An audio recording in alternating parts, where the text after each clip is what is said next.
Back here for another segment of Coach's Club, joined by Coach Castro of the wrestling team. How you doing, Coach? I'm doing very well. Thank you. You had two events this past, a few weeks ago, one in Missouri, one in Tennessee. So just recap us on that and how that went. Sure. We had a tournament in Missouri. It was called the Joe Parisi Open.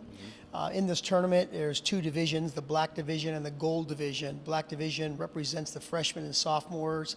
And then in the gold division, it represents all classes, but they're big schools. When I say big schools, NCAA Division I powerhouse schools. Oh, wow. So we had a couple of individuals enter that division and did quite well, actually. Logan Smith, of course, who's doing well for us, won a match out there against some pretty tough competition. Josh Ferenzi kind of highlighted us, by the way, by going 5-2, placing fifth, beating three Division I athletes.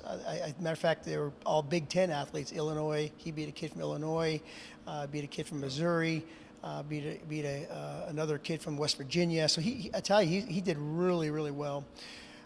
So as a team, we did pretty good out there because it was tough competition. The other team, we split the team, of course. Half of us going to King College in Bristol, Tennessee. Didn't do quite so well there. A little disappointed in our performance, but by and large, I think we're right where we need to be. You get a little break. Guys are studying for exams now, but so far, who's been some guys? I mean, you said Logan Smith, but who's been some guys that's really been standing out, that like some newcomers that's really been standing out for you this year? Yeah, well, you had mentioned Logan Smith. He is doing well for us, but you're right. There's also a few other freshmen.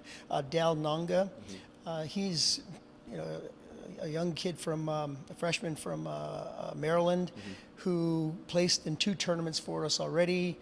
Went out to Missouri and won a couple of key matches out there, and has shown himself to be really, really competitive on this level, to be quite honest with you. So he's adjusting really well. We have some other tough kids too that are making the adjustment. But I would say Brian DeCesare, he's doing well at 133 pounds from Virginia here. He's placed in a couple of tournaments as well. You got the tournament in Florida, the Citrus Classic coming up.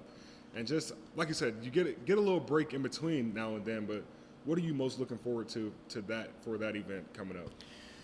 Well, I think it's a great event for us because there's such a long break, such a long break from our finals to our next major competition, which is January 9th at the Virginia Duels. And so this tournament kind of keeps us fresh, keeps us competitive, and it breaks up a long Christmas break after a lot of eating, and Christmas holiday. So it gives the guys an opportunity to get back on the mat and get back into it. They get baptized by fire there because it's it's an NCAA tournament with tough competition, and we go to that tournament anticipating to be in a dogfight. Well, Coach, we'll be cheering you on in Florida from Lynchburg. And for Coach Castro, I'm Gabe Henderson for the Liberty Flames Sports Network, signing off.